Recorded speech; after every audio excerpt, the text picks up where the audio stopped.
Stroke. Opo, nag-stroke. Pero parang hindi ito stroke ah. Oo nga, medyo ano po eh.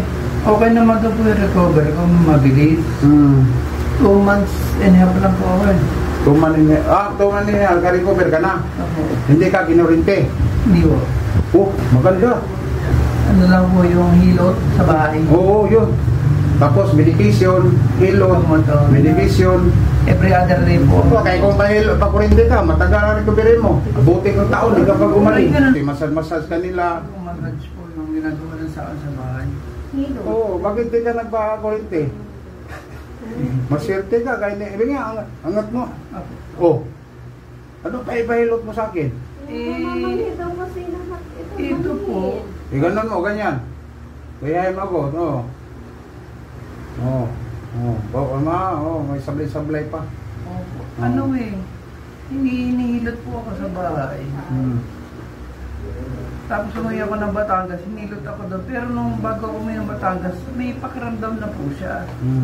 Nung hinilot ako sa Batangas, bigla kong pagkahilot na nagkaganito na. Lumakas? Na manhid tong...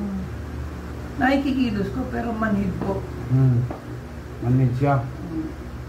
Yung kamay mo manhid. Paano ba na-stroke ka? High blood?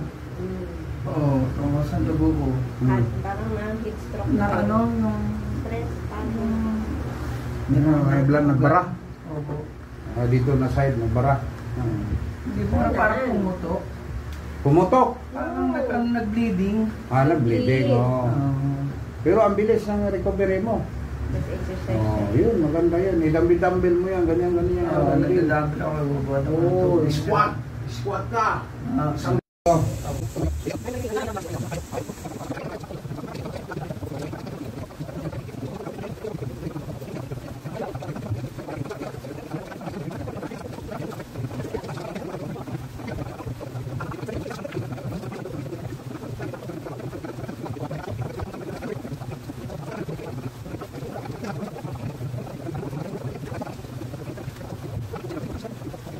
Sa akin talaga, tanggal yan.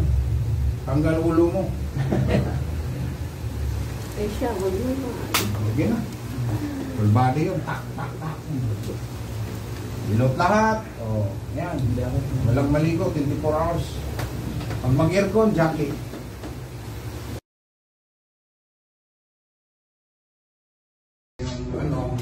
Doon sa Middle East. Ngayon, nandito na sa Pilipinas. Pero may mga sidekick ako sa Jeddah, sa Abu Dhabi, kasi sa Abu Dhabi, 4 years ako sa Abu Dhabi rin, sa Riyadh. Kung sino yung mga babae natin na kailangan ng hilot, mayroon tayong ma-recommend sa Jeddah, si GB, sa Abu Dhabi, si Alma, sa Riyadh. Yan.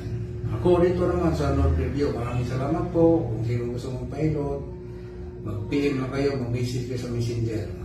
Maraming salamat sa inyong lahat.